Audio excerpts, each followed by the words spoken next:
इतिहास के रूप में पढ़ते हैं। हमने बताया था ना कि इतिहास को हम ऐसे बोलेंगे कि इतिहासकार अतीत में जाता है और वर्तमान समस्याओं को समाधान ढूंढ के लाता है, और इस रूप में इतिहास जो है समसामयिक घटनाओं का अध्ययन है। हमने बताया था क्या?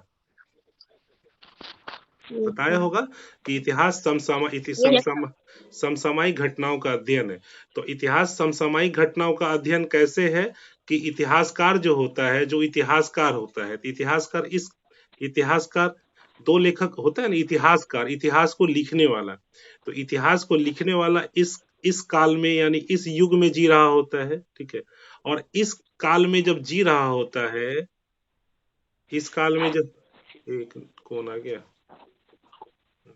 इस काल में जब इतिहासकार जी रहा होता है, तो वो वर्तमान की समस्याओं के समाधान के लिए अतीत में जाता है, और अतीत में जाकर के देखता है कि ऐसी समस्याएं अतीत में कभी हुई थी क्या। अतीत का मतलब होता है पास्ट।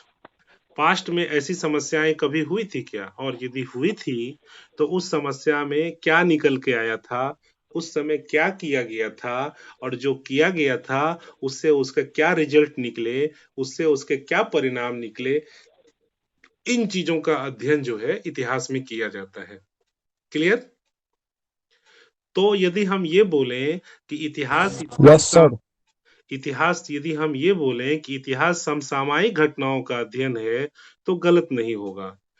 क्योंकि एक इतिहासकार वर्तमान में जी रहा है, हमारे काल में जी रहा है, तुम्हारे समय में जी रहा है, और अतीत में जाता है, वही चीज का समस्या का समाधान ढूंढ के लाता है। इसका एक एग्जाम्पल आप ऐसे देखिए, अभी यदि हमारे पास हमारे जो सर्विस सेक्टर है, जो नौकरी होती है सर्विस, ठीक है, इसमें क्लास 1 क्लास 2 क्लास 4 होते हैं, ठीक है, आप लोग जानते होंगे।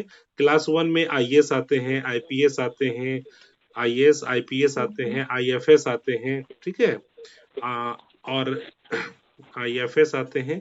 और क्लास 2 में जो आप आते हैं, बीडीओ साहब आते हैं, डीएसपी साहब आते हैं, ठीक है, ब्लॉक एजुकेशन अफसर आता है, ब्लॉक एजुकेशन अफसर आता है, ये सब आता है। तो सेकंड क्लास अफसर की बहाली जो होती है बीपीएससी के तहत होती है, बिहार पब्लिक सर्विस कमीशन के तहत होती है। फर्स्ट क्लास अफसर की बहाली जो होती है यूपीएससी के तहत होती है, यूनियन पब्लिक सर्विस कमीशन के तहत होती है।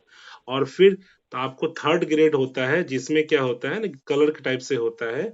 वह क्लर्क टाइप का जो आदमी होता है, या क्लास 1 और क्लास 2 जो क्लास 1 और क्लास 2 जो ऑफिसर होते हैं, क्लास 1 एंड क्लास 2, ये जो ऑफिसर होते हैं, इसका मदद करता है। क्या करता है? मदद मदद करता है। करता है। हाँ। और क्लास 4 जो होते मदद हैं, करता जिसमें है। कि आप चपरासी बोलते हैं, ठीक है, या ऑर्डरली बोलते हैं, या क्लर्क बोलते हैं, जो लोअर लेवल का क्लर्क होता है, लोअर एलडीसी होता है, एलडीसी लोअर डिविजनल क्लर्क। ये होता है आपको senior division SDC senior divisional clerk, ठीक है, ये एसएससी से एग्जाम होता है सबों का। तो हमारे कहने का मतलब है कि हम अभी जो ये 4 सर्विस है, ये एक तरह से देखें तो 4 वर्ण के समान है ना, ब्राह्मण, क्षत्रिय, वैश्य, शूद्र, हुआ ना। Yes sir. तो ये यस सर। ब्राह्मण और क्षत्रिय जो था, प्राचीन काल में कलर था, ठीक है। ब्राह्मण का बच्चा क्षत्रिय भी बन सकता था, क्षत्रिय का बच्चा वैश्य भी बन सकता था, वैश्य का बच्चा शूद्र भी बन सकता था। इस तरह की व्यवस्था थी।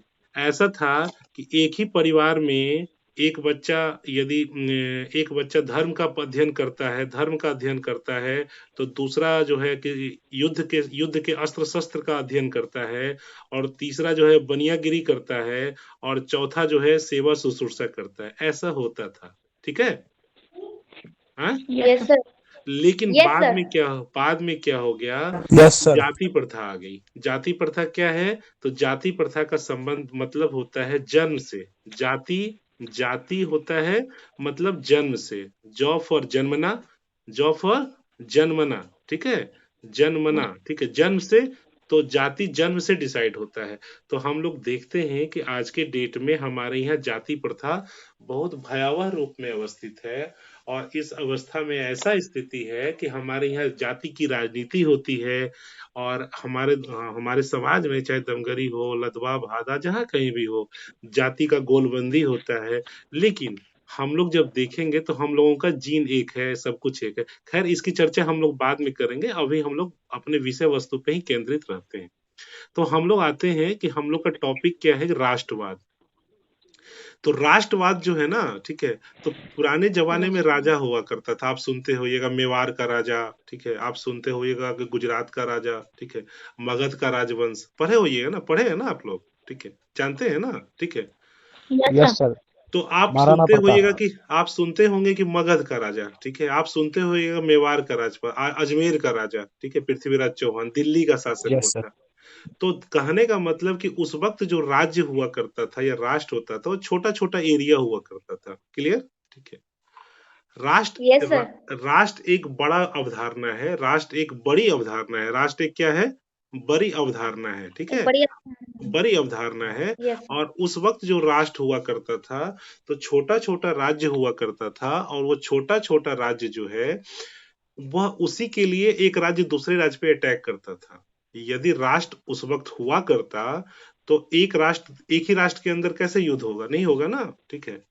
तो राष्ट्रवाद जो है उस वक्त था नहीं, उस वक्त भले मेवाड़ था, भले मगध का राज्य था, भले आपको अवध का राज्य था, लेकिन राष्ट्र नहीं था। तो फिर प्रश्न उठता है कि ये राष्ट्र आया कहाँ से, ठीक है। तो आप जब जानेंगे ना कि ये राष्ट्रवाद जो है पश्चिम की अवधारणा है, पश्चिम का मतलब होता है वेस्टर्न कंट्री की अवधारणा है। क्लियर? ठीक है। Yes sir. पश्चिम की अवधारणा है। तो राष्ट्र और राज्य में अंतर है। कुछ लोगों ने कहा है कि हम राष्ट्र और राज्य, जैसे बिहार एक राज्य है लेकिन बिहार एक राष्ट्र नहीं है, ठीक है। तो राज्य बनने के लिए क्या क्या चाहिए, तो राज्य बनने के लिए चाहिए कि एक तो होना चाहिए क्षेत्रफल। क्या होना चाहिए? क्षेत्रफल। क्या होना चाहिए? दूसरा होना चाहिए जनसंख्या। क्या होना चाहिए? क्षेत्रफल सर। दूसरा जनसंख्या होना चाहिए। और जनसंख्या। हाँ, जनसंख्या होना चाहिए, पॉपुलेशन। क्षेत्रफल होना चाहिए, ठीक है। तीसरा होना चाहिए संप्रभुता का शब्द सुने हैं आप लोग? संप्रभुता, संप्रभुता आप लोग नहीं सुने होइएगा। सोवर्जिनिटी, ठीक है। संप्रभुता। जैसे आपके पिताजी आपके घर में सोवर्जिन होते हैं, उनका डिसीजन सबसे ज्यादा महत्वपूर्ण होता है, ठीक है। पिताजी जब नहीं रहते हैं तो उनका जो अधिकार है यस। माँ यूज करती है, और जब माँ नहीं रहती है तो माँ की जगह पे बड़ा भाई यूज करता है, ठीक है। और इस रूप में हम लोग परिवार को चलाते हैं। तो परिवार में जो सबसे संप्रभु होता है, सबसे बड़ा होता है, जो उम्र में, अक्ल में, पैसा में, हर चीज में एक बड़ा भाई होता है या बड़ी बहन होती है या माँ होती है, तो उसको संप्रभु हम लोग कहते हैं। वह जो निर्णय लेता है, जो डिसीजन लेता है, वो दूसरे किसी के सलाह पर नहीं ले, सलाह लेता है लेकिन किसी के दबाव में लेता है क्या? आपके पिताजी को कोई कहेगा कि तुमको यही करना है, वो करेंगे क्या? नहीं करेंगे ना, नहीं करेंगे। हेलो। No sir. हाँ, तो नो यहाँ सर। यहाँ जो है बिहार में यस। संप्रभुता नहीं है, भारत में संप्रभुता है। क्लियर हो रहा है आपको?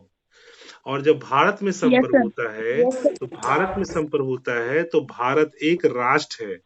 बिहार में सारा चीज है जो भारत में है, लेकिन संप्रभुता नाम की जो चीज है वो भारत में है। भारत सरकार का डिसीजन बिहार सरकार को भी मानना पड़ता है, ठीक है। और हम लोग जो भी 26 जनवरी बनाए थे, तो हमने चर्चा किया था ना कि हम भारत संविधान के प्रस्तावना में लिखा हुआ है, प्रस्तावना है ना, प्रस्तावना में लिखा हुआ है, प्रस्तावना में कि हम भारत के लोग, ठीक है। तो हम भारत के लोग मीन्स कौन? तो भारत में संप्रभु कौन है? भारत में हम लोग संप्रभु हैं, हम भारत के लोग हैं। लेकिन ये 1947 से पहले ये संप्रभुता जो था, ये संप्रभुता इंग्लैंड में था। संप्रभुता किसके पास था? किसके पास था संप्रभुता? इंग्लैंड के पास, ठीक है। और इंग्लैंड में। इंग्लैंड ने ये संप्रभुता जो है, इंग्लैंड।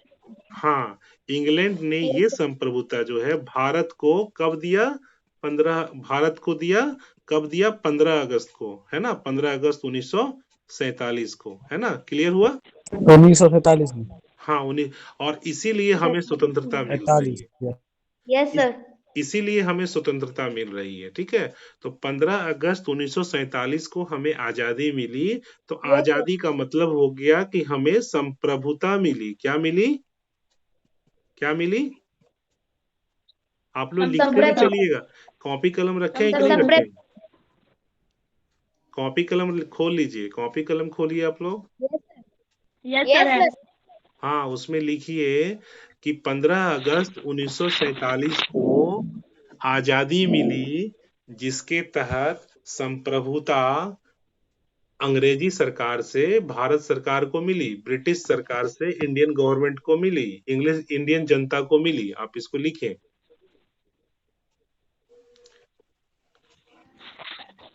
15 अगस्त 1947 को आजादी। हाँ, आजादी हमें मिली उसके बाद सर और इसके तहत संप्रभुता मिली। संप्रभुता को अंग्रेजी में सोवर्जिनिटी कहते हैं। अंग्रेज संप्रभुता को इंग्लिश में सोवर्जिनिटी कहते हैं। क्या कहते हैं? संप्रभुता को सोवर्जिनिटी कहते हैं। ठीक है, तो बिहार भी और भारत भी, बिहार और भारत को जब आप देखिएगा तो बिहार और भारत लगभग लगेगा एक समान है, बिल्कुल।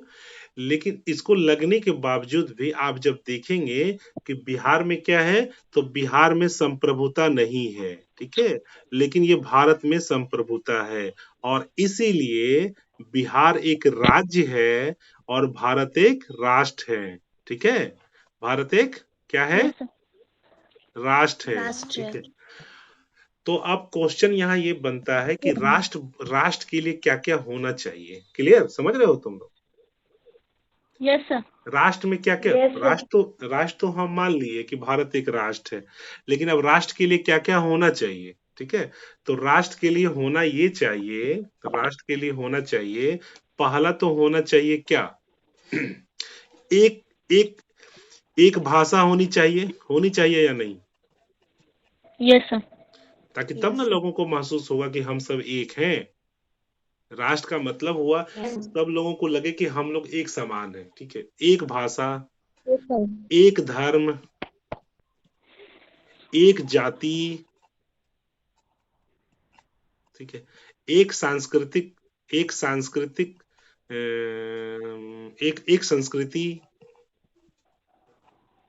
ठीक है, और हाँ, एक प्रशासनिक सिस्टम, 3 4 हो गया, ये 5 हो गया।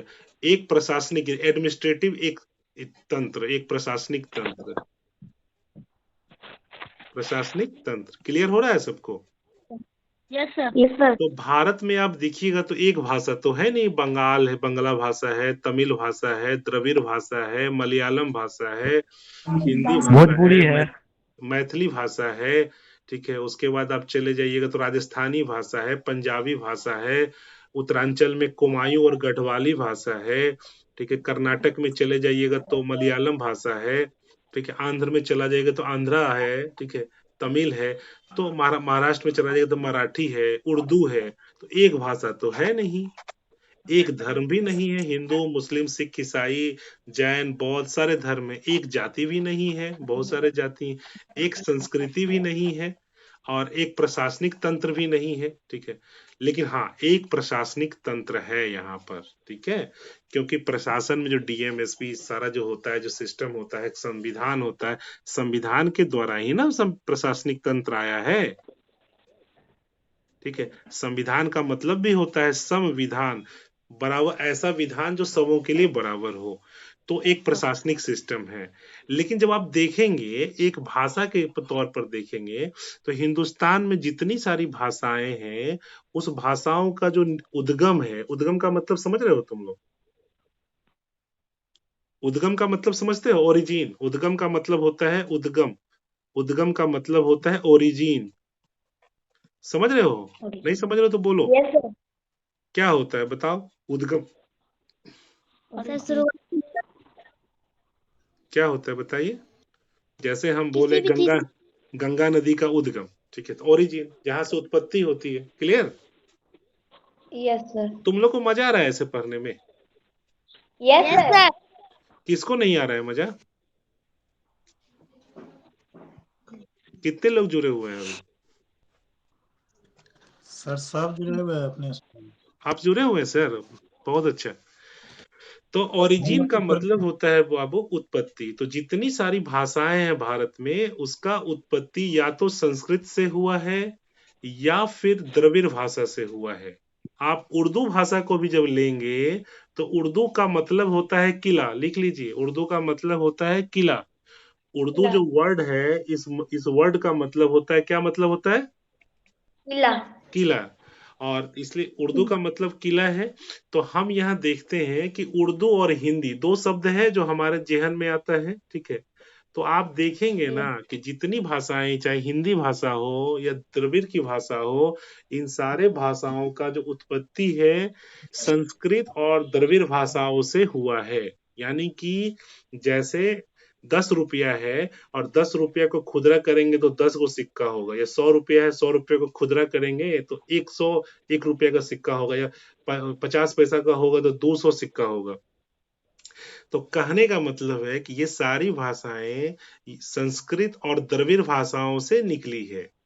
तब आप लोग के दिमाग में एक क्वेश्चन आएगा, भाई उर्दू, उर्दू तो अरबी भाषा से मिलता है, उर्दू तो हर चीज से मिलता है, तो उर्दू कहाँ से आ गया? तो यहाँ हमेशा ध्यान में रखने की बात है कि हिंदी और उर्दू में बहुत अंतर नहीं है। जो हिंदी बोलता है वो उर्दू भी समझता है, जो उर्दू बोलता है वो हिंदी भी समझता है। तो फिर क्वेश्चन उठता है कि दिक्कत कहाँ है? तो दिक्कत यहाँ है, मैं आपको बताता हूँ। चलिए मैं नीचे लिख रहा हूँ, मैं आपको दिक्कत बता रहा हूँ। ठीक है, हम स्पेस निकाल रहे हैं, यहाँ पे आइए। तो दिक्कत यहाँ है कि जब आप हिंदी और उर्दू को बोलते हैं, हिंदी प्लस उर्दू, ठीक है, तो भाषा भाषा होता है ना, भाषा सुने हो, जाने हो तुम लोग, ठीक है। तो भाषा तो यस बोला जाता है, ठीक है। एक होता है उसको लिखा जाता है, ठीक है। लिखा जाता है उसको हम लोग लिपि कहते हैं। क्या कहते हैं? लिपि लिपि। और जो बोला जाता है उसको क्या कहते हैं? भाषा। क्या कहते हैं? भाषा मतलब यह कि एक भाषा के लिए दो चीज जरूरी होता है, एक तो भाषा जरूरी होता है, प्लस क्या जरूरी होता है? लिपि। क्या जरूरत होता है? लिपि लिख लीजिए, एक भाषा के लिए जरूरी होता है भाषा प्लस लिपि, ठीक है। लिपि जिससे लिखा जाता है, जैसे आप अंग्रेजी को कैसे लिपि लिखते हैं, अंग्रेजी को आप कैसे कैसे लिखते हैं, अंग्रेजी को आप देवनागरी लिपि में लिखते हैं या नहीं लिखते हैं, बताइए आप हमको। यस सर स्कूल एक शब्द है ना, स्कूल एक शब्द है, यस सर इसको हम देवनागरी में लिखते हैं ऐसे।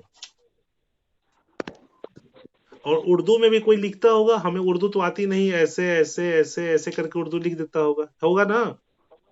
यस सर तो कहने का मतलब कि भाषा और लिपि। तब जब आप उर्दू के भाषा के तौर पर आएंगे तो उर्दू का जो लिपि है वह अरबी लिपि है। उर्दू का लिपि क्या है? अरबी लिपि अरबी लिपि है। और हिंदी का लिपि क्या है? देवनागरी लिपि है। क्या है? देवनागरी लेकिन भाषा दोनों का सेम है, ठीक है। उसी तरह से अभी जो सिंध है ना, सिंध जो पाकिस्तान में है, जानते होइएगा आप, ठीक है। सिंध पाकिस्तान में, हम लोग जनगण मन गाते हैं तो सिंध, सिंध हिमाचल यमुना जंगल ऐसे गाते हैं ना। तो आप देखेंगे कि सिंध को सिंधी भाषा है, सिंध है तो सिंधी भाषा होगा। और सिंधी सिंधी भाषा को ना उर्दू में भी लिखा जाता है, अंग्रेजी में भी लिखा जाता है, हिंदी में भी लिखा जाता है, और अरबी में भी लिखा जाता है। क्लियर हो रहा है आपको? यस सर इन सारे भाषाओं में उसको लिखा जाता है। तो कहने का मतलब कि भाषा और लिपि अंतर है, अलग अलग है। क्लियर? यस सर आज के बाद दिक्कत नहीं होगी इस पे कभी किसी को? नो सर हाँ, क्योंकि देखिए हमारा, आप हमें इज्जत देते हैं, उसका वैल्यू इसी पे है कि जो हम पढ़ाते हैं आप उसको अपनी जिंदगी में, अपने दिमाग में उसको अच्छे से धारण कर लीजिए। क्योंकि मेरा उद्देश्य यही है कि आप लोग की अच्छी सी पढ़ाई हो और हमारे बीच से मनसिका बने आईएएस, उसके बाद ये अभी सिंह मान लीजिए वो आईपीएस बने। ऐसे हमारे गांव में जो भी मासूम बच्ची लोग हैं, वो ऐसे बच्ची, चाहे मौसम हो या सोनी हो, जो भी है, सब लोग ये लोग हो अपनी जिंदगी में अच्छी अच्छी सफलताएं अर्जित करें। हमारे मादर फादर उसी मिट्टी के हम भी हैं जिसी मिट्टी के आप हैं। तो हमारे माता पिता जो कमजोर हैं उनको एक अच्छा सा बेटा दें। बेटी भी बेटा से कम नहीं होती है। तो एक उनको अच्छा बेटा दें और वह बेटा दुनिया में घर में सबका नाम रोशन करे। ठीक है या नहीं, बताइए। और पढ़ाई के लिए सिर्फ जरूरी होता है कि आपको अच्छे जगह पे पढ़ना है, मन से पढ़ना है, और किताब और कलम के कांटेक्ट में रहना है। आलतू फालतू चीजों से, आलतू फालतू लोगों से, आलतू फालतू आदमी से हमें नहीं रहना है, दूर रहना है उससे, है ना? ठीक है, तो हमारा ये कहना है बाबू कि ये लिपि हो गया। अब आइए आप जो है ना उर्दू में, तो जब उर्दू को आप देखेंगे तो उर्दू में होता क्या है? उर्दू हिंदी भाषा के शब्द लिए हुए है वो, ठीक है, भारतीय भाषाओं के शब्द लिए हुए है, लेकिन लिखा जाता है अरबी में, ठीक है। जब 1947 में देश आजाद हो रहा था, हम लोग राष्ट्रवाद पढ़ रहे हैं, राष्ट्रवाद जो एक शब्द है उस पर चर्चा कर रहे हैं, समझ रहे हो मेरी बात यस को? यस सर ये राष्ट्रवाद एक शब्द पे चर्चा कर रहे हैं अभी हम लोग, और ये हायर एजुकेशन का भी है। आप जो जिन चीजों को पढ़ रहे हैं ना, तो बड़े से बड़े स्कूल और कॉलेज में नहीं पढ़ाया जाता है, पता ही नहीं होता है। इसको हमेशा ध्यान में रखें कि आपके कंसेप्ट को, आपके विचार को इतना माज दिया जा रहा है कि आसान हो जाएगा। तो हम ये कह रहे थे कि 1947 में जब देश आजाद हुआ था, तो आपको याद है कि मुसलमान उधर जा रहे थे, हिंदू इधर जा रहे थे, बड़ी सी जनसंख्या इधर से उधर हो रही थी ना? यस सर कितना मारकाट मचा था, धर्मनिरपेक्षता धर्मनिरपेक्षता वगैरह नहीं था, सांप्रदायिकता था या नहीं था, हिंदू मुस्लिम के नारे लग रहे थे या नहीं लग रहे थे, यस सर ठीक है। तो कट्टरता फैली हुई थी। तो ऐसे में हुआ क्या कि उर्दू जो है वो कंप्लीट जो है अपने भाषा के लिए, जैसे होता है ना कि उर्दू भाषा में जिस शब्द का कमी होगा उस शब्द के लिए वो अरबी की तरफ चला गया, हिंदी भाषा में जिस शब्द का कमी है उस शब्द के लिए वो संस्कृत की तरफ चला गया। क्लियर? जैसे हम लोग के पास मान लीजिए स्टेशन एक शब्द है ना शब्द? क्लियर? यस सर स्टेशन का हिंदी में कोई शब्द है बताइए? कोई शब्द नहीं है। या तो गांव देहात के लोग इसको टीशन कहते हैं, ठीक है, या कुछ लोग स्टेशन कहते हैं, ठीक है। स्टेशन और प्लेटफॉर्म दोनों दो चीज है, प्लेटफॉर्म भी अंग्रेजी शब्द है, ठीक है, तो दोनों दो शब्द है। यस तो उसको कुछ मूर्ख टाइप के लोग जो पढ़े लिखे नहीं उसको टीशन कहते हैं, टीशन, ठीक है। तो स्टेशन शब्द को हम लोग, अंग्रेजी के शब्द को हम लोग स्वीकार कर लिए कि नहीं? हिंदी में कर लिए ना? यस उसी तरह से हिंदी में जो शब्द की कमी है तो या तो हम संस्कृत से ले लिए, या फिर हम अंग्रेजी से ले लिए, या बांग्ला भाषा से ले लिए, मलयालम भाषा से ले लिए। लेकिन उर्दू ने क्या किया कि ये सारे भाषा के लिए वो चला गया अरबी की तरफ। कहाँ चला गया? अरबी की तरफ। और यही अंतर है हिंदी और उर्दू में। क्लियर? ये इधर चला गया, वो उधर। क्लियर हुआ ना?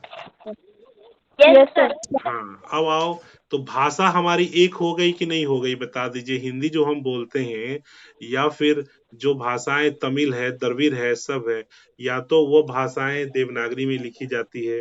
पहला चीज, भारत की जो भी भाषाएं हैं देवनागरी में लिखी जाती है कि नहीं लिखी जाती है? यस सर लिखी जाती है। तो भाषा भाषा जो अपने शब्द कहाँ से ले रहा है? तो भाषा अपने शब्द जो है संस्कृत से ले रहा है। कहाँ से ले रहा है? संस्कृत से संस्कृत से ले रहा है। यदि बीच में कट जाएगा ना तो फिर लिंक भेजा जाएगा, आप लोग ले लीजिएगा, ठीक है ना? या यस जिनका कनेक्ट होगा, जिनका कनेक्ट नहीं हो, कनेक्ट रहेगा तो फिर उसी पे कनेक्ट कीजिएगा, नहीं तो फिर लिंक भेज देंगे, ठीक है? यस सर हाँ, तो भाषा के लिए समझ गए आप लोग, हम लोग, ठीक है। तो राष्ट्रवाद में क्या चाहिए? भाषा चाहिए, ठीक है। तो क्षेत्रफल तो है ही है हमारे पास, ठीक है। हम लोग विज्ञान के द्वारा जब जांचा गया तो हम सारे भारतीयों का डीएनए एक है। 99% इंडियन का डीएनए एक है। डीएनए का मतलब समझते हैं आप लोग? यस सर हमने पढ़ाया था कि कोशिका के अंदर जो क्रोमोसोम होते हैं उस पर जीन होता है, डीएनए होता है, पढ़ाए थे, ठीक है। यस जो सर जो जो गुण को, जो पिता के गुण को, माता पिता के गुण को एक पीढ़ी से दूसरी पीढ़ी में ले जाता है, हमने पढ़ाया था। यस सर तो जितने सारे भारतीय हैं, चाहे वो हिंदू हो, मुस्लिम हो, यादव हो, ब्राह्मण हो, राजपूत हो, सारे लोगों का डीएनए एक है। समझ गए? क्लियर? यस सर भारत में जितने सारे मुसलमान हैं उसमें 90% मुसलमान जो हैं हिंदू से ही कन्वर्ट होके मुस्लिम बने हैं। क्लियर है या नहीं है? यस सर क्लियर है। तो कहने का मतलब कि हम लोग एक ही नस्ल के हैं या नहीं है? पहला चीज बताइए। हम लोग का जो है, हम लोग का जो भाषा भी एक है या नहीं है? तीसरा चीज है कि हिंदू हिंदू शब्द का उत्पत्ति कहाँ हुआ था? हमने बताया था आपको कि अरब से जो लोग आते थे वो सिंध शब्द का उच्चारण नहीं कर पाते थे। सिंधु नदी का उच्चारण नहीं कर पाते नहीं थे। कर तो पाते 100 थे। के जगह पे वो लोग ह बोलता था, ठीक है। 100 का उच्चारण जो है अरबी भाषा में नहीं होता है। 100 का उच्चारण अरबी भाषा में हिंदी भाषा के ह के तरह होता है, ठीक है। Yes sir. तो क्या हो गया, तो सिंधु हो गया हिंदू, क्या हो गया, हिंदू। तो सिंधु हिंदू। नदी के इधर जितने सारे लोग रहते थे उनको क्या कहा जाने लगा, हिंदू। क्या कहा जाने लगा, सिंधु नदी है ना, पंजाब में 5 नदियां है ना, हिंदू। झेलम, चेनाब, रावी, ब्यास, सतलज, ये नदियां है ना। Yes sir. ये सारी नदियां सिंधु नदी में मिलती है ना, यस सर। मिलती है। सिंधु नदी मानसरोवर से निकलती है ना, मिलते हैं। सिंधु नदी तिब्बत के यस सर। मानसरोवर झील से निकलती है ना। नहीं पढ़ी हो तो लिख यस लो। सर। अरे बाबू, नहीं जो पढ़े हो ना, नहीं जानते हो, लिखो। सिंधु नदी मानसरोवर झील से निकलती है, लिखो। वहां मानसरोवर झील में राकस ताल है, वहां से निकलती, लिखो। झील से निकलती है, जैसे गंगा गंगोत्री से निकलती है ना। यस लिखे बाबू, मानो। राकस यस सर। मानसरोवर झील, ठीक है। तो कहने का मानो। मतलब अब तुम देखोगी ना कि जैसे पढ़ोगी, कुछ मुसलमान गायक का पढ़ोगी, जैसे होता है ना मुसलमान गायक, इकबाल है, उसने गाना गाया था, हिंदू हैं हम हिंदोसिता हमारा सारे जहां से अच्छा, है ना गाना। कौन गाया था, इकबाल गाया था। कौन गाया था, इकबाल। इकबाल। लेकिन जब देश स्वतंत्र हुआ 1947 के बाद से, या यूं कहो कि जब मोहम्मद अली जिन्ना ने हिंदू के लिए अलग राष्ट्र और पाकिस्तान के लिए अलग राष्ट्र की मांग स्टार्ट किया 1940 के आसपास से, उस समय से हमारे देश में सांप्रदायिकता का फैलाव होने लगा। मुसलमान मुसलमान की तरफ, हिंदू हिंदू की तरफ, बीच में कुछ लोग ऐसे थे जैसे महात्मा गांधी वगैरह, ये लोग दोनों के बीच में मतलब संतुलन या सामंजस्य पैदा करने की कोशिश करते थे। तो कहने का मतलब हम यहाँ ये कहना चाह रहे हैं सिर्फ कि हिंदू जो शब्द है, वो हिंदू शब्द का मतलब हिंदू नहीं होता है। उस हिंदू का मतलब है सिंधु नदी के इधर रहने वाले सारे जाति, चाहे वो हिंदू हो, मुसलमान हो, सिख हो, ईसाई हो, जिनको भी है, वो सारे लोग हिंदू हैं। समझ रहे हो मेरी बात को, यस सर। ठीक, क्लियर। तो दैट मीन्स कहने के लिए कि हम लोग चर्चा क्या कर रहे थे, भारत और राष्ट्र, ठीक है ना, कि भारत एक राष्ट्र नहीं है, भारत एक राष्ट्र बन रहा है। क्या हो रहा है, राष्ट्र बन रहा। राष्ट्र में होता है कि एक मुद्दा ऐसा हुआ कि पूरा का पूरा देश जो है यूनाइट हो गया, पूरा का पूरा देश जो है एक बात पे खड़ा हो गया। तो भारत में ये सारी चीजें बन रही है और ये सारा चीज का विकास हो रहा है, ठीक है। और इसलिए हम लोग राष्ट्र बन रहे हैं, राष्ट्र हैं हम लोग, लेकिन राष्ट्र उस रूप में राष्ट्र नहीं है जिस रूप में यूरोप राष्ट्र है ना, क्लियर। जैसे जर्मन यस जाएंगे हम, तो जर्मनी में सारे लोग जर्मन भाषा बोलते हैं, ठीक है। जर्मन जर्मन जर्मन जर्मनी याद है, फर्स्ट वर्ल्ड वॉर और सेकेंड वर्ल्ड वॉर, याद होगा, हम लोग पढ़ाए थे हम लोग। तो जर्मनी में क्या हुआ था, जर्मनी में नाजियों ने यहूदियों को बहुत मारा था, मार मार के फेंक दिए थे। उसके पीछे रीजन क्या दिया था, उसके पीछे रीजन यही था कि हमारा नस्ल बहुत अच्छा है। तो जर्मन नस्ल है ना जर्मनी में, यस सर। फ्रांस की भाषा फ्रांसीसी है ना, चीन की भाषा चीनी है ना, जापान की भाषा जापानी है यस ना। सर। Yes sir. उन लोगों का चेहरा देखने में एक जैसा होता है ना, यस सर। क्लियर। तो राष्ट्रवाद जो है, तो राष्ट्रवाद, हमारा राष्ट्रवाद और राष्ट्रवाद, ठीक है, और यूरोप के राष्ट्रवाद में अंतर है। क्लियर हो गया, यस सर। ठीक है। अब आते हैं हम लोग, तो ये भी क्लियर हो गया कि राष्ट्रवाद आधुनिक समय का चीज है, ये पहले नहीं था। पहले मेवाड़ था, मगध था, बहुत सारा राज्य था, क्लियर था। Yes sir. तो अब देखिए, ये राजनीतिक चेतना का प्रतिफल है। राजनीतिक चेतना का मतलब क्या होता है, पॉलिटिकल अवेयरनेस, ठीक है। यदि हमारे समाज में आज क्या है, राजनीतिक चेतना है ना, वोट की ताकत है या नहीं है, ठीक है। और वोट की ताकत होने के कारण, चाहे वो कोई भी जाति का लोग हो, किसी भी धर्म के लोग हो, गरीब हो या अमीर हो, उनकी बात सुनी जाती है या नहीं सुनी जाती। आप मुखिया के इलेक्शन में देख लीजिए, एक एक वोट के लिए लड़ाई करता है या नहीं करता है, करता है या नहीं करता है मुखिया चुनाव में। तो उसी तरह से यह राजनीतिक चेतना का प्रतिफल है, जिसके पास ज्यादा वोट होगा वो आगे शासन करेगा। तो ये राजनीतिक चेतना हमारे यहाँ आया है, ठीक है। और इस राजनीतिक चेतना से हम लोग पूरे राष्ट्र एक हुए हैं। आज के डेट में हिंदुस्तान में जीएसटी है पूरा देश में, बताओ है या नहीं। आज के Yes, देश sir. में प्रशासनिक सिस्टम है, केंद्र राज्य है, डीएम एसपी हर जगह एक जगह से है या नहीं भारत में, है ना? Yes, sir. Yes. आवाज में नहीं आ रहा है, जोश नहीं है तो पढ़ाने में Yes, हमको, sir. हाँ आवाज में आना यस चाहिए। सर। हम बोल हम रहे हैं, तुम लोग थक गए हो, बताओ। घर में मम्मी पापा का सारा का खाना खाए हो तुम, हम बाहर में रह रहे हैं, हम बोले जा रहे हैं, हम थक गए। No, sir, एक नहीं थके हैं. हाँ तो चलो बाबू, हम ये जीएसटी है, होता है ना, जीएसटी का मतलब क्या है? गुड्स एंड सर्विस टैक्स होता है ना, जो हम सामान से खरीद के लाते हैं तो होटल होटल में पैसा देते हैं, जीएसटी प्रशासनिक Yes, sir. सिस्टम है, Yes, sir. प्रशासनिक सिस्टम है हमारे यहाँ। एक राशन कार्ड और एक बनाए गए हैं मोदी सरकार के तौर, ये हुआ है ना कि किसी के पास भी राशन कार्ड हो पूरा इंडिया में, कहीं भी वो ले सकता है ना खाना। Yes, sir. Yes, sir. उसी तरह से एक व्यवस्था आ रही है कि मान लीजिए कि यदि कोई, ठीक है, उसी तरह से एक कॉल आ व्यवस्था, गया सर। उसी तरह से एक व्यवस्था आ रही है, व्यवस्था आई है कि मान लीजिए बिहार में कोई व्यक्ति नहीं है, बिहार से चला गया दिल्ली, ठीक है, तो वो वोट तो नहीं डाल पाता, क्योंकि उसका वोटर आई कार्ड तो बिहार का होता है, दमगरी का होता है, दिल्ली चला गया तो वोट कैसे डालेगा? तो उसके लिए चुनाव सुधार के तौर पर ये चल रहा है कि दिल्ली में होगा तो उसको वहीं पर भी, वहां से भी दमगरी का वोट डाल सकता है, वहां से भी सहरसा का वोट डाल सकता है। इस पर बात चल रही है, हम लोग चर्चा करेंगे, बताने के लिए बहुत कुछ है, समय हम लोग के पास कम है, फिर हम लोग इसके आगे चर्चा करेंगे। हम लोग ऐसे ही बैठेंगे और ऐसे चर्चा करते चलेंगे, ठीक है। मेरा मकसद ये है कि आप लोगों के पास नया से नया और पुराने से पुराना सारा जानकारी हो, आप लोग के पास नया भी अस्त्र हो, पुराना भी अस्त्र हो, और किसी भी एग्जाम में जब आप जाइए तो दमगरी का, भादा का, लदवा का, जो भी हम लोग का गांव के आसपास है, उस मिट्टी का नाम रोशन कीजिए, है क्या नहीं? Yes, sir. हाँ, तो चलते हैं हम लोग। राष्ट्रवाद आधुनिक राजनीति की देन है। यह राष्ट्रवाद जो है ना बाबू, ये राष्ट्रवाद यूरोप से आया है, और यूरोप में राष्ट्रवाद हुआ था। आप चर्चा भी देखिए, टॉपिक भी है यूरोप में राष्ट्रवाद का उदय और विकास, है ना? Yes, sir. यूरोप में राष्ट्रवाद का उदय और विकास है या नहीं, बताओ? Yes, sir. ठीक है, तो यूरोप में जो राष्ट्रवाद है, इसी राष्ट्रवाद को अभी हम लोग चर्चा करेंगे, है ना? तो इसमें हम लोग देखते हैं कि यूरोप में राष्ट्रवाद कब आया। तो यूरोप में राष्ट्रवाद का जो है, आपको याद है, किसी ने पुनर्जागरण पढ़ा है कभी? पुनर्जागरण पुनर्जागरण नहीं पढ़े हो?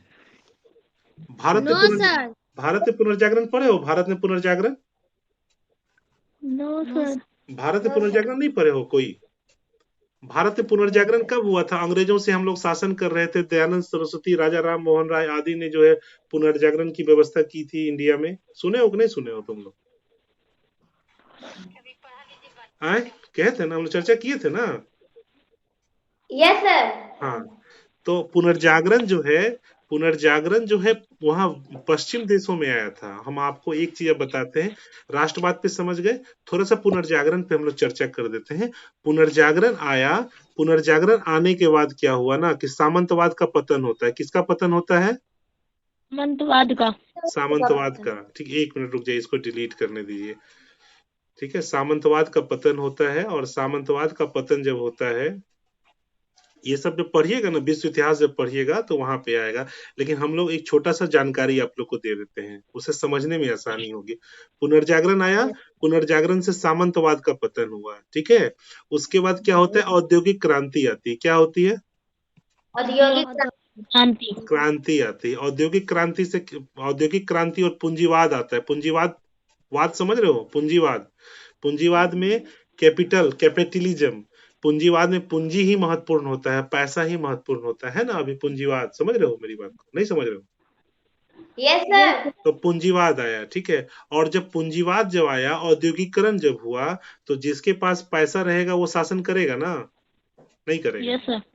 तो एक होता क्या था ना कि सामंत के समय में एक आदमी जो बिजनेस करता था, उसको हर एक जगह जगह पे छोटा छोटा राज्य था, तो एक राज्य को दूसरे राज्य से पैसा देना पड़ता था। दूसरे नहीं होगा, जैसे सपोज कीजिए दमगरी राज्य है, नादो राज्य है, बरसम राज्य है, रोहता राज्य है, तो दमगरी का बिजनेसमैन रोहता जाएगा तो वहां टैक्स देगा, वहां से इनरवा जाएगा तो वहां भी टैक्स देगा, इनरवा जाएगा तो फिर बरसम जाएगा तो वहां भी टैक्स देगा।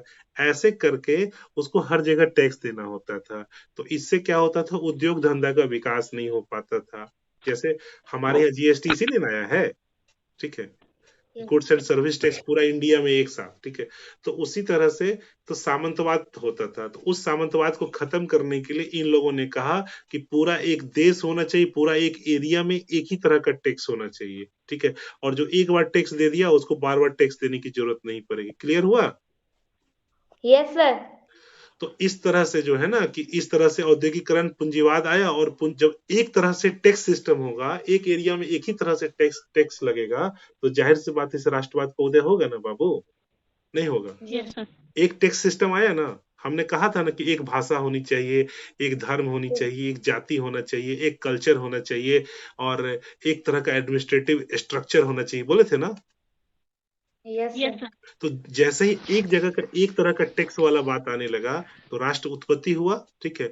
और धीरे धीरे धीरे धीरे फिर वो एक जाति के रूप में, फिर एक भौगोलिक एरिया के रूप में। आप हिंदुस्तान को देखिए, हिंदुस्तान को देख लीजिए, तो इधर भी समुद्र है, इधर इधर कौन सा बंगाल की खाड़ी है ना, इधर बंगाल की खाड़ी है, बंगाल की खाड़ी, यस इधर अरब सागर है, अरब सागर है इधर, ठीक है। इधर आपको पब्बन द्वीप है, पब्बन द्वीप है, पाक जलडमरू मध्य और हिंद महासागर है ना? Yes sir. पिक्चर दिख रहा है ना तुम लोग को? हिंद महासागर नीचे नहीं है, हिंद महासागर। तो हम लोग Yes, बोलते हैं ना sir. कि इस जगह पे, ये जो एरिया है, इस जगह पे बंगाल की खाड़ी, अरब सागर और हिंद महासागर तीनों का पानी मिला हुआ है, इस पिक्चर तो जगह नहीं दिखा बोलते है। हैं ना, इस जगह पे Yes, sir. होता है ना, ठीक है। उधर Yes, sir. आओ तो इधर भी देखोगे पहाड़ वगैरह है, इधर हिमालय है, इधर इस जगह पे हिमालय है, इधर भी आप देखिएगा तो गुजरात वगैरह का एरिया है, ठीक है। तो कहने का मतलब कि भारत भी एक भौगोलिक एरिया था ना, तो भारत एक भौगोलिक एरिया था ना जो दूसरे देश से अलग था। भारत को अलग करता था ना, उत्तर में हिमालय, दक्षिण में हिंद महासागर, ठीक है। और इस साइड भी पहाड़ था, लेकिन पाकिस्तान से जब विभाजन हुआ, ठीक है, तो भारत का भौगोलिक एरिया डिवाइड हो गया, नहीं डिवाइड हो गया। यदि आप पाकिस्तान को मिला दीजिए, ठीक है, तो पूरा पाकिस्तान से लेकर के बंगाल, यहाँ बांग्लादेश तक एक भौगोलिक एरिया था या नहीं था, बताइए। कभी आपने Yes, सुना, sir. कभी आपने सुना था कि भारत पे अटैक जो है नीचे से हुआ था? हमेशा भारत पे अटैक इसी तरफ से होता था, अफगानिस्तान वाला एरिया से आता था, आता था कि नहीं आता था, बताइए। Yes, sir. ठीक है। तो कहने का मतलब कि भारत एक भौगोलिक एरिया था, लेकिन 1945 के बाद, विभाजन के बाद, भारत और पाकिस्तान बांग्लादेश जो बन गया, उसके बाद भारत का जो भौगोलिक एरिया वो डिवाइड हो गया। खैर, हम लोग आगे चर्चा करेंगे। तो उसी तरह से यूरोप में क्या हुआ कि पुनर्जागरण आया, सामंतवाद का पतन हुआ, औद्योगिक क्रांति आया, ठीक है, ये सारी चीजें आई। अब प्रश्न है यहाँ पे पुनर्जागरण क्या होता है, छोटा सा 2 लाइन में समझ जाइए। पुनर्जागरण में 2 शब्द है, पुनः और जागरण। क्लियर है? Yes, Yes, sir. sir. पुनः पुनः का मतलब होता है ना, पुनः, फिर से, जागरण, ठीक है। फिर तो से। आप फिर से कब जानते हैं? मान लीजिए कि आप पढ़ाई कर रहे हैं, पढ़ाई करते करते जो है ना कि आप बर्बाद हो गए, खेल कूद में निभोल हो गए, भूल गए कि हम कौन है, हमारा लक्ष्य क्या है, मेरा उद्देश्य क्या है, हमको जाना कहाँ है, सब भूल गए, ठीक है। लेकिन किसी अच्छे टीचर मिल गए आपको, चाहे अविनाश सर जैसे टीचर मिल गए, या हमारे जैसे टीचर मिल गए, या आपके पिताजी भी आपके अच्छे टीचर है, मम्मी भी आपकी अच्छी जो गाइड करती है अच्छे टीचर है। तो ये लोग कुछ मिल गए जिन्होंने आपको एहसास कराया कि बेटा, तुम्हारे दादा ऐसे थे, तुम्हारे पूर्वज ऐसे थे, तुम भारत के हो, तुम भगवान के संतान हो, ठीक है। और तुम में हर एक वो गुण है जो भगवान में है, ठीक है। और तुम दुनिया के हर चीजों को कर सकते हो, दुनिया में बड़ी से बड़ी सफलताएं तुम अर्जित कर सकते हो, और हम लोगों के पूर्वजों ने किया है।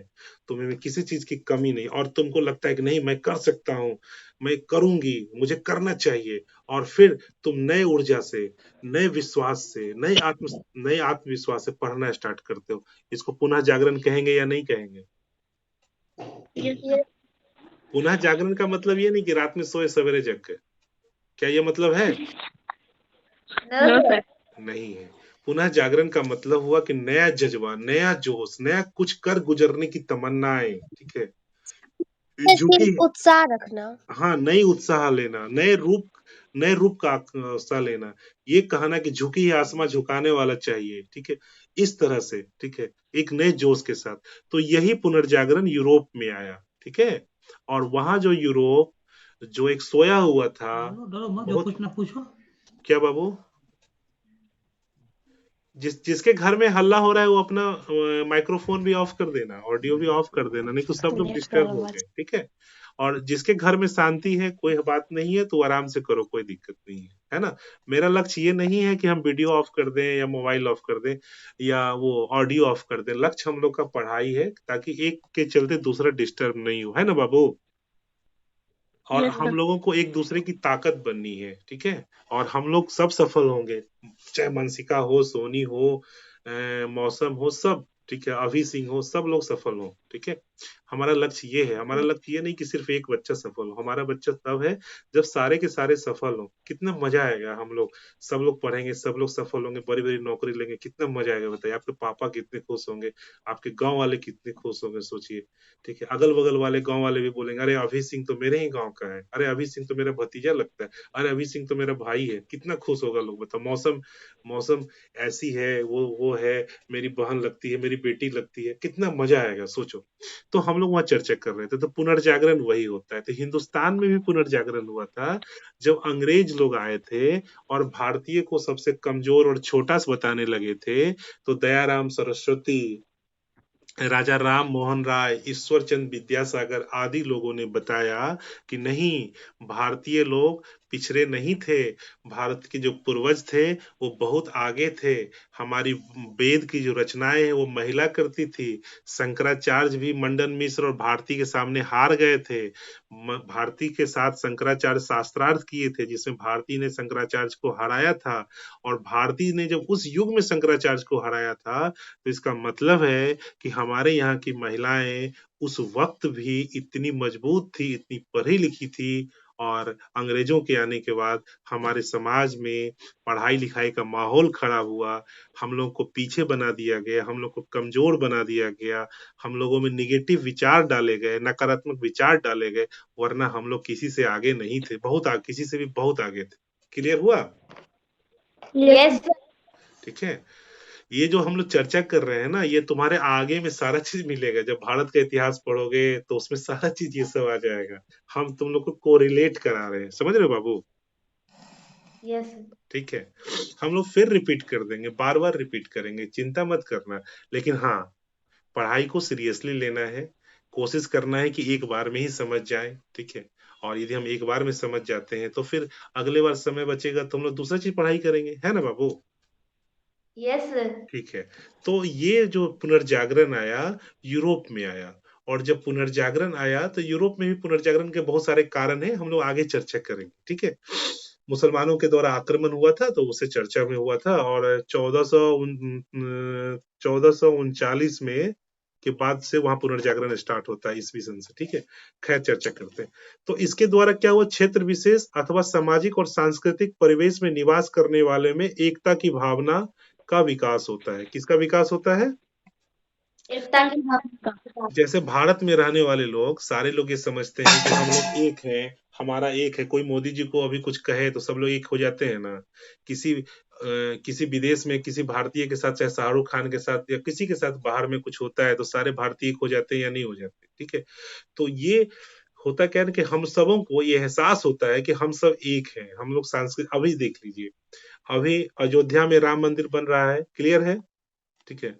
और इस राम मंदिर के निर्माण में जनकपुर से, वो नेपाल से जो है शिला आ रही है, आई है ना, शालिग्राम शिला।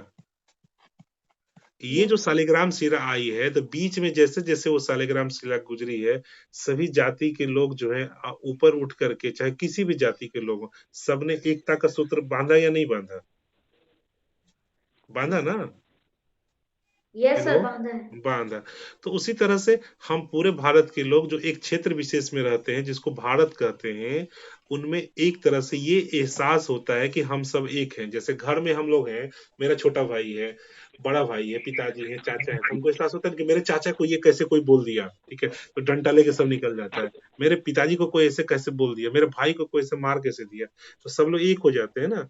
तो यही एहसास, यही भावना, ठीक है, पूरे भारत के लोगों के बीच में जो आपस में जुड़ जाता है, ठीक है, तो फिर हम लोग एक सांस्कृतिक और सामाजिक परिवेश में आ जाते हैं। हमने बताया था ना तुम लोगों को कि संस्कृति और समाज क्या होता है, Yes, sir.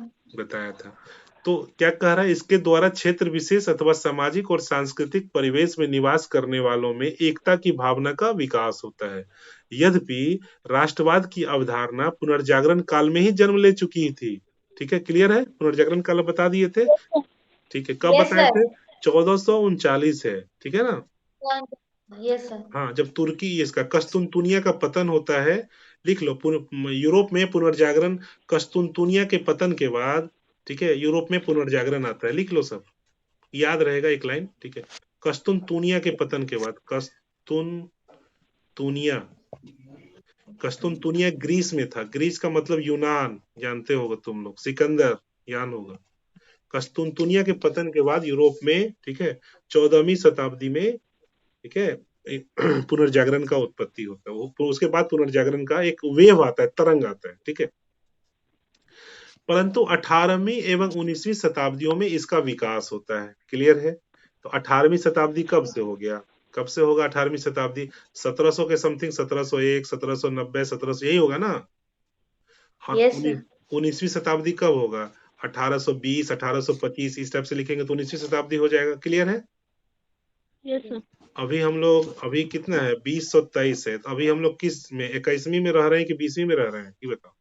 21वीं में। 21। बहुत अच्छा, बहुत अच्छा, बहुत अच्छा अभय सिंह, बहुत अच्छा जवाब दिया। ठीक है, तो ये चलता है।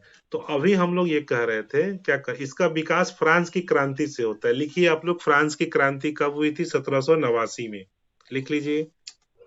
यस क्रांति का मतलब क्या होता है? हमने बताया था कि क्रांति का मतलब होता है कि परिवर्तन होता है, बदलाव होता है, और एक क्रांति होती है। क्रांति का मतलब होता है कि अचानक बहुत तेजी में जब परिवर्तन होता है तो उसे हम क्रांति कहते हैं। अचानक, बड़ी मात्रा में, बहुत तेजी से परिवर्तन, क्रांति के यस सर क्या कहेंगे? क्रांति। क्रांति का मतलब जो हुआ अचानक, यस सर बड़ी मात्रा में, बहुत तेज परिवर्तन, बहुत तेज तेज परिवर्तन परिवर्तन। तो कहने का मतलब कि क्रांति से पहले जो दुनिया थी और क्रांति के बाद जो दुनिया थी, दोनों में अंतर आ जाएगा। यस सर उसी तरह से आप ले लीजिए कि दुग्ध क्रांति है, चीनी दुग्ध क्रांति है, ब्लू क्रांति है, ग्रीन रिवोल्यूशन, रिवोल्यूशन का मतलब क्रांति, हरित क्रांति है, हमारे यहाँ एग्रीकल्चर रिफॉर्म आया था, है ना? क्लियर? इस क्रांति में पहली बार एक जनता ने एकजुट होकर निरंकुशवाद का सशक्त रूप से विरोध किया। अब यहाँ एक शब्द आता है, निरंकुशवाद। निरंकुशवाद का मतलब होता है कि जो राजा है या जो हमारा शासन करता, लिख लीजिए आप लोग, इसको लिखिए, इस सब चीजों को। निरंकुशवाद का मतलब होता है कि वह राजा, ठीक है, जो हमारा शासन करता है, उस पर किसी प्रकार का कोई अंकुश नहीं है। जैसे हमारे यहाँ मोदी जी हैं, जो भी शासन करेंगे उस पर संविधान का अंकुश है या नहीं? यस सर है। तो हमारे यहाँ संविधान का अंकुश है। सरकार कुछ गलत करती है तो संविधान के दायरे में ही सरकार को कुछ काम करना होता है। हमारे संविधान ने विधायिका, कार्यपालिका, न्यायपालिका को बांटा है ना जी? यस सर किसी को दिक्कत है? विधायिका, कार्यपालिका को जान रहे हो कि नहीं जान रहे हो? यस सर, जाने। यस जान सर रहे। तो विधायिका का जो विधायक लोग को हम लोग चुनते हैं, सांसद को चुनते हैं, तो विधायिका निर्माण करता है ना? ठीक है। प्राइम मिनिस्टर और मंत्री मिल करके जो होता है ना, कार्यपालिका होता है। ठीक है। और न्यायपालिका तो कार्यपालिका सुप्रीम, होता है। हाँ, न्यायपालिका तो सुप्रीम कोर्ट है ही। ठीक है। और यस इसके सर। तहत जो हमारे यहाँ विधायिका जो हमारे यहाँ कानून बनाती है, विधायिका कानून बनाती है। ठीक है। तो यस कानून, सर कानून, हेलो, यस सर तो यस सर। विधायिका कानून बनाती है। क्लियर है? यस सर यस सर एक मिनट रुको, हम हेडफोन लगा रहे हैं, नहीं तो ज्यादा जोर से बोलना पड़ रहा है। मजा आ रहा है पढ़ने में? यस सर यस सर अभी सिंह को नहीं आ रहा है मजा पढ़ने में। सर आ रहा है सर। ठीक है, पूछेंगे नहीं बताएगा तब सर तो, बहुत पूछेंगे नहीं बताओगे तो हमको मजा आएगा तुमको पीटने में, है ना? क्या हुआ? Yes sir. एक मिनट बहुत हो गया। तो विधायिका कानून बनाती है। Clear? Yes sir. Yes sir. विधायिका कानून बनाती है। तो ये जो विधायिका कानून बनाती है, तो इस कानून सही ढंग से बना या नहीं बना, इसको कौन देखता है? इसको सुप्रीम कोर्ट देखता है। कौन देखता है? उसी नंबर। कौन देखता है बाबू? सुप्रीम न्यायपालिका। न्यायपालिका, सुप्रीम कोर्ट देखता है ना। जिसको यस सर। जिसको कि जुडिशियल एक्टिविज्म भी कहते हैं। क्या कहते हैं? जुडिशियल एक्टिविज्म, इसको हिंदी में कहते हैं एक्टिविज्म भी है। ये न्यायिक सक्रियता लिख लो। न्यायिक सक्रियता क्या होता है? न्यायिक सक्रियता, न्यायिक सक्रियता शब्द सुने हो तुम लोग? न्यायिक सक्रियता नाम सुने हो तुम लोग? No sir. न्यायिक सक्रियता का मतलब होता है, दो शब्द है, न्यायिक और सक्रियता। तो न्यायपालिका जब ज्यादा सक्रिय हो जाता है तो उसको क्या कहते हैं? न्यायिक सक्रियता होता है ना। और इस न्यायिक सक्रियता में कभी कभी न्यायपालिका जो है, जो उसको संविधान के द्वारा जो अधिकार दिए गए हैं, उस अधिकार से बाहर जाकर के भी वो काम करने लगती है या नहीं करती है? तो इसी को न्यायिक सक्रियता कहते हैं। खैर, तो हमारे यहाँ तो जो विधायिका है, न्यायपालिका है, उस पर अंकुश लगाने के लिए संसद है ना। संसद है, संविधान है। लेकिन जो जो वहाँ पश्चिम में था, तो निरंकुश शासन था। क्या शासन था? निरंकुश शासन। निरंकुश शासन था। मतलब उस पर कोई नियंत्रण निरंकुश नहीं शासक। था कि राजा के मुंह से निकला हुआ बात ही कानून होता था। समझ रहे हो? ठीक है। हमारे यहाँ यस। ऐसा है क्या? नहीं है। हम लोग निरंकुश में व्यवस्था में है? नहीं है। मोदी के मुंह से निकला हुआ बात है? राष्ट्रपति के मुंह से निकला हुआ बात कानून है? नहीं, नहीं है ना। No sir. नहीं है। ठीक है। तो वहां राजा जब होता था, तो राजा बोलता था मार दो तो मार दो, ये गलती किया, इसको सामान छीन के उसको दे दो। कोई कंट्रोल नहीं था। तो वो निरंकुश व्यवस्था थी। ठीक है। तो क्या हो गया कि फ्रांस की क्रांति जो 1789 में हुई थी, इस क्रांति में पहली बार जनता ने एकजुट होकर, भाई माइक्रोस्कोप ऑन ऑफ कर लो भाई, किसका गूंज रहा है? हेलो। No sir. हाँ, तो हम लोग 5 मिनट के सर यस बाद, सर है सर। 5 मिनट के बाद तुम लोग को हम छोड़ देंगे 10 मिनट के लिए। फिर हम लोग फिर जुड़ेंगे। ठीक है। 5 मिनट तुम लोग पानी वानी पी लेना। समझ रहे हो? जिसको चाय पानी पीना है पी लेना। फिर हम लोग पढ़ेंगे। ठीक है। 1 घंटा फिर पढ़ेंगे। ठीक है ना।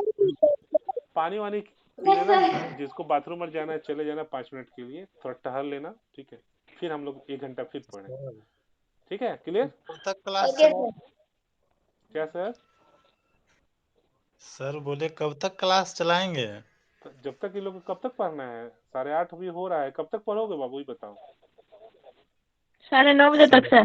9:30 तक पढ़ेगा ना? सर सबके घर में अलाउ है 9:30? सर हाँ सर। सर हाँ सर, बोला जाए ना। 9:30। 8:30 तक काफी है सर। 8:30 तो हो गया। तो अभी खत्म कर यस देते हैं, सर। यहाँ पे खत्म कर देते हैं बाबू। कल फिर हम लोग बैठते हैं, कारण कि हो सकता है कुछ लड़के आज नहीं जुड़े होंगे। नहीं जुड़े हैं ना कुछ लड़के आज? यस सर, कल सर अब। हाँ, तो यहाँ यस सर। यहाँ थोड़ा सा 5 मिनट तरबूज भी खाएंगे सर अब। 5 मिनट खत्म अरे कर तुम देते लोग हैं। चुप होना चाहिए। मजाक नहीं बनाना है अभी सिंह, सीरियसली लेना सर है। यदि जिंदगी को सीरियसली लोगे ना, ठीक है, तो जिंदगी भी तुमको सीरियसली लेगा। समझ रहे हो मेरी बात? तो हम लोग सर इस क्रांति में पहली बार जनता ने एकजुट होकर निरंकुशवाद का सशक्त रूप से विरोध किया और फ्रांस में राज सत्ता का परिवर्तन हो गया। तो क्या? हेलो। सर आप हमें सुन पा रहे हैं? हाँ सर, सुन रहा हूँ, बोलिए ना। अविनाश जी बोलिए। इसमें से कौन चला गया? अविनाश जी बोलिए। सर अभी सिंह सर बोल रहे थे 8:30 तक ही रहने दिया जाए। कारण है कि समीक्षा बगल से आती है। अच्छा, तो सर 2-3 मिनट दिए, 2-3 मिनट इसको खत्म कर देते हैं। 2-3 मिनट में खत्म कर देते हैं। इस फ्रांस में राज सत्ता का परिवर्तन किया। क्रांति के बाद कुछ फ्रांस, ये जो 1789 में फ्रांस की क्रांति होती है ना, तो वहां का जो राजा था, ठीक है, वो हेनरी था। हेनरी को हटा करके नेपोलियन वगैरह आया है। तो फ्रांस की सत्ता में वहां परिवर्तन हो गया, वहां का शासक बदल गया और राजा को हटा करके एक नई व्यवस्था का परिवर्तन हुआ। कहाँ में? फ्रांस में। दैट मीन्स कि राजा को हटाकर जनता ने किसी और व्यक्ति को वहां पे पदस्थापित किया। पूरे विश्व में इस तरह की ये पहली व्यवस्था थी जिसमें राजा के सत्ता को कंट्रोल किया गया। ठीक है। कैसे फ्रांसीसी क्रांति हुई थी, हम लोग 5 मिनट 10 मिनट चर्चा करेंगे अब अगले क्लास में। ठीक है। क्रांति के बाद कुछ समय के लिए यूरोप में प्रतिक्रियावादी तत्व क्या होता है कि हम क्रिया होता है, प्रतिक्रिया होता है, हम जो काम करते हैं जस्ट इसके अपोजिट में जो एक क्रिया होता है उसी को प्रतिक्रिया कहते हैं। एक्शन के अगेंस्ट में रिएक्शन होता है। क्लियर हो रहा है तुम लोग को? Yes sir. हाँ, यस सर। तो प्रतिक्रियावादी तत्व जो है एक्टिव हो गए और पुनः, परंतु 1830 के पश्चात राष्ट्रवादी जो भावनाएं हैं ना वह पुनः फैलने लगी। प्रतिक्रियावादी तत्व ने कुछ समय के लिए रोका, जो तुम कुछ काम करना चाहते हो, Yes. तुमसे तुम्हारा विरोधी उसको प्रतिक्रियावादी कहेंगे, तुम्हारे काम को कुछ देर के लिए रोका, लेकिन पुनः जो है कि कुछ ऐसा परिस्थिति में चेंजिंग आया जिसके बाद तुमने अपने उस काम को बेहतर ढंग से किया तो वह काम संपन्न हुआ। फलस्वरूप 19वीं शताब्दी में यूरोप में क्रांतियों का दौर प्रारंभ हुआ। क्रांतियों का दौर मतलब एक क्रांति के बाद दूसरी क्रांति के बाद तीसरी क्रांति। तो जैसे फ्रांस की क्रांति होती है, औद्योगिक क्रांति होती है, ठीक है, इंग्लैंड में गौरवपूर्ण क्रांति होता है, अमेरिका के में क्रांति होता है, रूस में क्रांति होता है, लेनिन वाला क्रांति होता है, हम रसिया की क्रांति होती है, चीन की क्रांति होती है, बहुत सारी क्रांतियां होती है। तो फ्रांस की क्रांति के बाद क्रांतियों का एक सीक्वेंस, क्रांतियों का एक दौर स्टार्ट होता है और इसके साथ ही राष्ट्रवादी धारणा का विकास हुआ जिसने जर्मनी और इटली का एकीकरण किया। एकीकरण होगा ना जब लोगों को लगेगा कि नहीं हम लोग सब एक हैं। तो जर्मन वाले जर्मन कल्चर के थे, जर्मन प्रजाति के थे, इटली वाले इटली भाषा बोलते थे, इटली भाषा के थे। तो जर्मनी के एकीकरण में बिस्मार्क की भूमिका है और इटली के एकीकरण में कावूर की भूमिका है। लिख लीजिए कि जर्मनी के एकीकरण करने के लिए जो है बिस्मार्क ने भूमिका अदा किया था और इटली के एकीकरण करने के लिए माउंट कावूर ने भूमिका अदा किया था। क्वेश्चन पूछता है इटली के एकीकरण में कौन, तो कावूर। जर्मनी का एकीकरण में कौन, तो बिस्मार्क।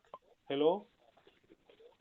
और इस तरह से पोलैंड, हंगरी और यूनान, ग्रीस भी राष्ट्रवाद की लहर में समावित हो गए। क्लियर है बाबू? Yes sir. Yes. आज की क्लास हम लोग यहीं पे संपन्न खत्म करेंगे। साथ में आप लोग इस टॉपिक को अच्छे से एक बार पढ़ेंगे, ठीक है। पढ़ने के बाद आप लोग ये एक कॉपी में लिखेंगे कि कौन चीज क्या क्या चीज आपको समझ में नहीं आई, कौन सा वर्ड समझ में नहीं आया, जैसे क्रांति नहीं समझ में आया या प्रतिक्रियावादी नहीं समझ में आया, आप लोग इसको लिखेंगे, ठीक है। हमारा उद्देश्य ये है कि आप लोग जो है ना एक अच्छा व्यक्ति बने, एक अच्छा इंसान बने, एक अच्छे छात्र बने और अपने माता पिता के सपनों को साकार करें। तो हम लोग का लक्ष्य ये है और इसी लक्ष्य को लेके हमको चलना है ना बाबू? Yes sir.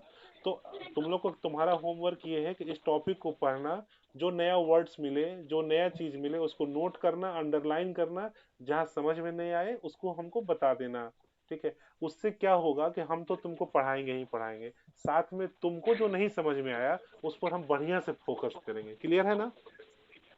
Yes sir. Yes sir. तो आज की क्लास को यहीं हम लोग संपन्न करते हैं, ठीक है। कल भी इसी तरह से हम लोग लिंक भेज देंगे और आप लोग ऐसे ही जुड़ जाएंगे, ठीक है। यस ठीक सर। है, तो आप लोग जाइए, आराम से पढ़ाई कीजिए, रिवीजन कीजिए और हम लोग अच्छे से पढ़ना है, सारा कोर्स कंप्लीट होगा आप लोग का, ठीक है। Okay चलिए, sir. Bye, good night. Thank you sir. Thank you sir. Good night. Good night.